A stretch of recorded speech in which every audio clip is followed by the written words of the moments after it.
So our last few money mindset videos, we've talked a lot about pricing. And then I got the question of, if you realize you're undercharging, how do you go about raising your prices without upsetting your customers? So that's what I want to try to tackle in today's video.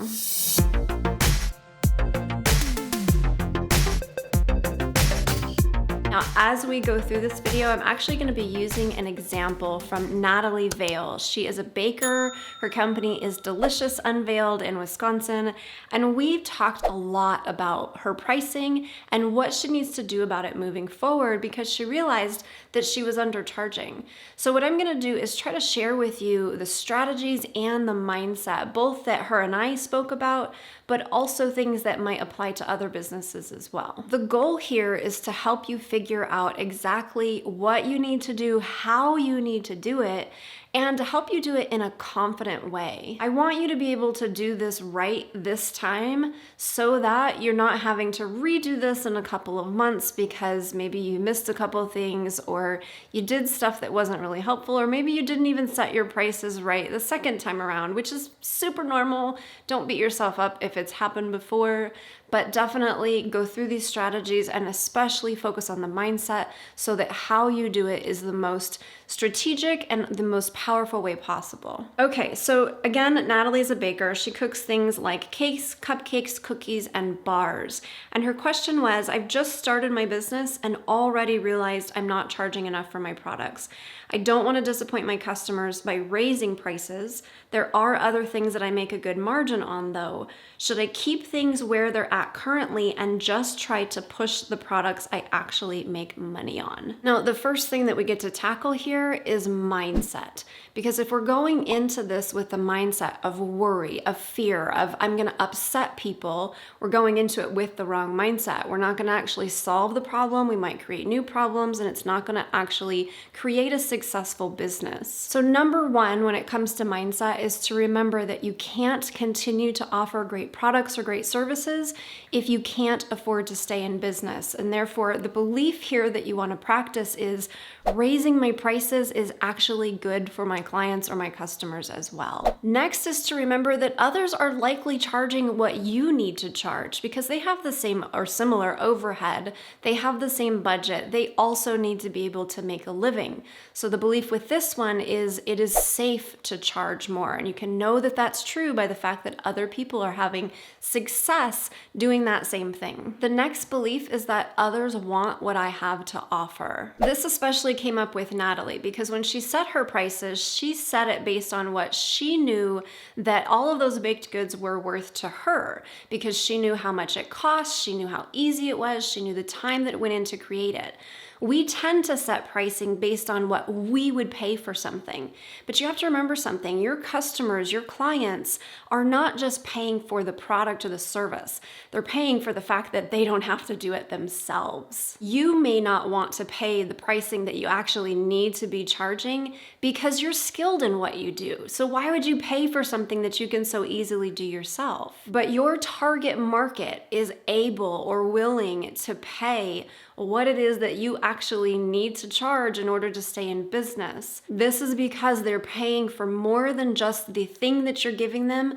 They're paying for the ease, they're paying for the joy, they're paying for the experience, they're paying for the fact that you just made their life a whole lot better. Now, this is just an example of some of the mindsets that you need to adopt as you go into this. But drop me a comment below if there are any other fears, any other worries on the back of your mind, or any other mindset practices that might help you to be able to navigate this situation. The next step is to do the math. And obviously you've done some of the math at least to know that you need to raise your prices, but I want you to really carefully go over the math you've done to make sure you're not forgetting anything so that you don't have to repeat this process in 6 months' time. So here are some things that I want you to make sure that you include in the math that you're doing. How much you actually want to take home. So what do you need to make to be able to actually make a profit and live a healthy lifestyle personally? Also consider your tax burden, your savings, your health insurance needs, especially if you're going to be self-employed. All of these things now are coming out of your pocket, including your retirement. And then you've got things like your overhead and then other business expenses that people often forget. So supplies, materials, licensing, sales tax, packaging, utilities, rent, upcoming expenses. For instance, if you need to replace your computer in the next couple of years, your time to deliver things, but also the time that you're going to spend on marketing, promoting, and so on. Once you've got those numbers, then I want you to look at your prices for your individual products or services and break those things all down to figure out your actual price per hour. What's your actual profit per hour? What are you actually earning when you account for all the expenses and all of the time that's going into not just delivering your product or creating your product, but marketing and things like that. So then I want you to reverse engineer this. Now that you know your actual cost and your actual profit per hour, I want you to play with your pricing to set 3 new prices. I want you to set a price based on the minimum profit that you want to make, a price set on the target profit, and a price set on the outrageous profit. I call these MTO goals, minimum, target, and outrageous. Even if you're not sure which price you're going to land on, I still want you to work on all 3, just so that you can see what's actually possible and what those numbers will actually look like, black and white on the paper. Now, when Natalie did this, she realized that she didn't have to raise her prices all that much in order to hit her minimum and her target profit. It was like 50 cents. So when you do this for yourself, you might also have a surprise in terms of what you can actually charge, especially based on what your competitors might already be charging. The next step I want you to take is to really sit down and look at these numbers, analyze these numbers. Look to see, is there anything that I need to scale up or that I need to scale back or that I need to maybe potentially get rid of altogether because I'm just not going to be able to pull in the profit that I need to pull in to make this feasible. You might also look at, is there a different way that I can package things? So in Natalie's case, she was able to compare her cookies, which had a very low profit margin, to her cookie bars, which are actually much more popular and had a higher profit margin, and was able to see what products she might want to actually discontinue moving forward so she could double down on what was working and what was going to pay her bills. Another example of repackaging was her ability to actually scale back on the size of her brownies to increase the profit margin without actually changing too much of what the customer was receiving. So this is the trickiest part of this process, to really sit down and try to look at things with a fresh eye. And if it's helpful, bring in somebody that you trust, bring in a coach, bring in a friend that can help you reevaluate what you're offering and really analyze those numbers with you to decide what's going to be the best and most profitable moving forward. Number 4, and this is really important and most people don't realize that it is, but you need to reevaluate your target market.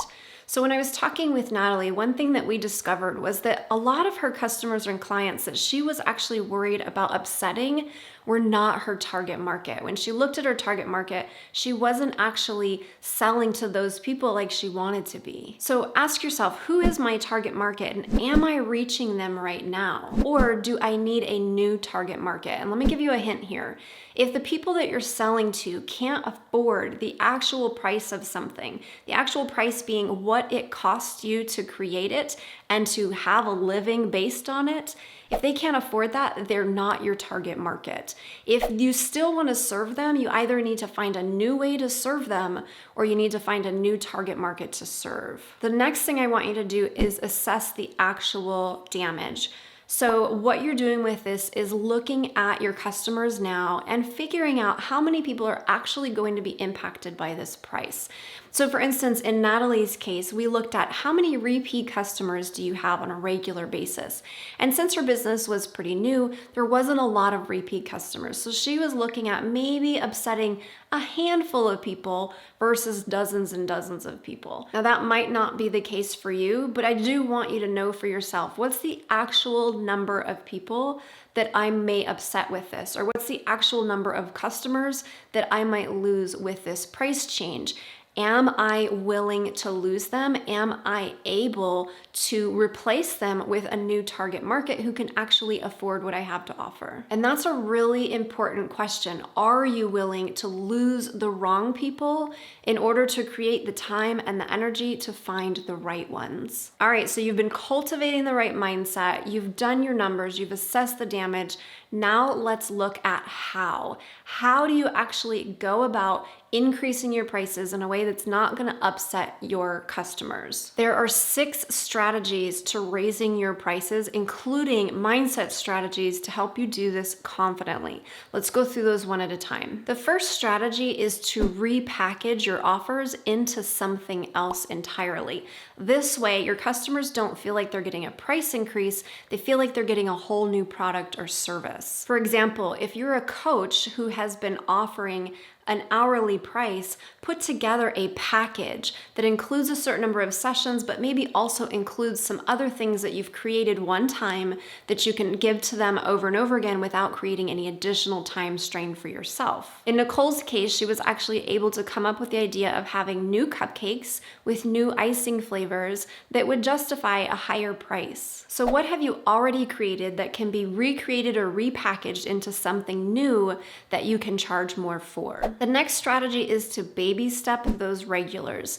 If you've found that there's 5 or 10 or 50 regular clients or customers who might really notice the price increase and you don't want to shock them with it, you can slowly increase the price for them instead, giving just those people a special discount when it comes to your new pricing structure. You can even grandfather them in and decide to keep them at the same pricing structure indefinitely, but this isn't the right case for all people. I would only do this if the work that you're going to be doing for them isn't going to overtake the work that you're going to be doing for clients or customers at that new price structure, or if you really, really love these people and you're okay losing a little bit of money when you're providing products or services to them. If you don't absolutely love these people and you're not willing to take that pay cut for them, I wouldn't actually recommend this strategy. The other downside is that they may be sending referrals to you based on their prices, or they may even be purchasing for other people so that they can get other people their discount. So if you're gonna do this, at least make sure that you're doing this for high integrity clients who understand that this is just for themselves, they understand your reasoning for increasing prices for other people, and they maybe even understand that this is a temporary thing and that their prices will increase as well. The next strategy to raise your prices is to create a limited time offer.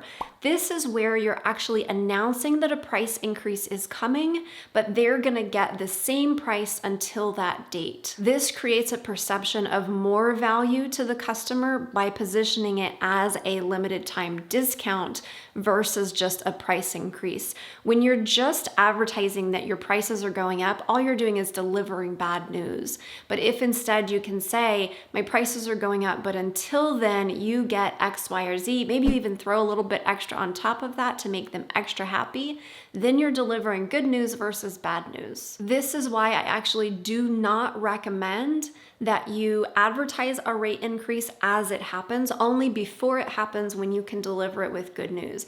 Never send an email out to your customers just to tell them something bad that they're not going to want to hear. Now, these are the most popular strategies that I've used or that I've seen being used over my 20 years as an entrepreneur.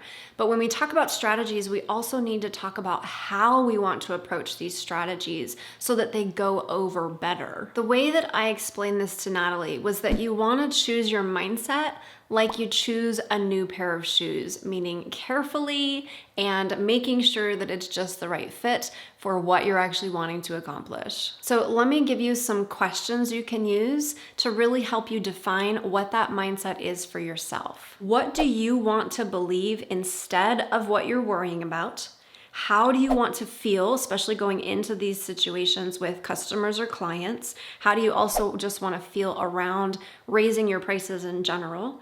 How do you want to act, carry yourself, and so on?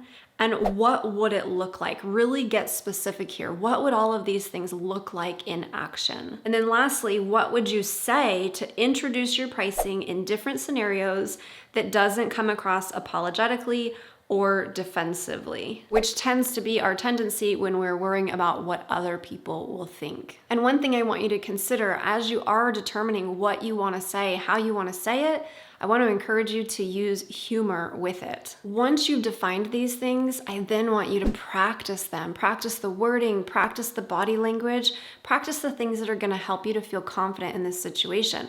Confidence comes from experience. So basically, you're creating experiences just through the practice of how you want to show up. So if you've defined specific ways that you want to explain the price increase, perhaps if you're on the phone with someone or if they say a certain thing, practice those things so that you feel confident in them. But a little tip with this one is to practice all of this at an exaggerated level, because in real life we'll always be a couple notches down, and so it will come across at the right energy. Lastly, we need to talk about how to handle any negative feedback you might get gracefully. The most important thing you can do here is just validate their emotions or their perception or experience of this, and realize that how they're feeling about it has more to say about what they're dealing with and less to do with you. Do not try to justify raising your prices. Do not apologize for raising your prices. It's okay to make a profit in your business. In fact, it's kind of preferred that you do. And so there's actually nothing to apologize for here. However, there is one time where an apology might actually be useful. You might actually want to apologize for not setting your prices appropriately in the first place. This allows you to take some responsibility. It allows them to see that you're taking responsibility without actually apologizing for having higher prices, but just apologizing that they've had to go through the inconvenience of adjusting to those prices. And here's an example of how that might sound. I really understand where you're coming from. I apologize I didn't set my prices where they needed to be to start with, but I really want to continue to provide a great experience for you, and I know I'll be able to do that best when I can afford to stay in business. Be sure to also watch my video on handling criticism if you need to go into this topic a little deeper. By the way, if you're new here, my name is Tara Wagner, and I am a belief breakthrough coach helping female entrepreneurs to crush their goals, not their soul, by overcoming the limiting beliefs and all of those bad habits holding them back. If that sounds like something that would help you, be sure to subscribe and hit the bell, then check out the free tools I have for you below in the description. You can also check out this video on how to set your prices, this video on why charging what you're worth is terrible advice, and this video that YouTube just thinks you'll like. Thanks so much for watching. I'll see you in the next one.